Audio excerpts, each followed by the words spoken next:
Radhe Radhe. Jay Shri Krishna. Radhe Radhe. Jay Dwarkadhish.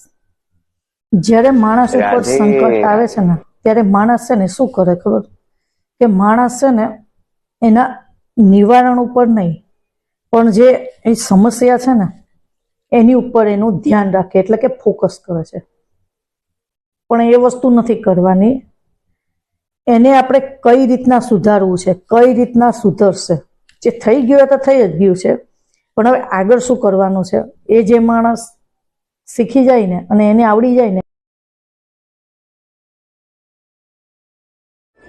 Radhe Radhe.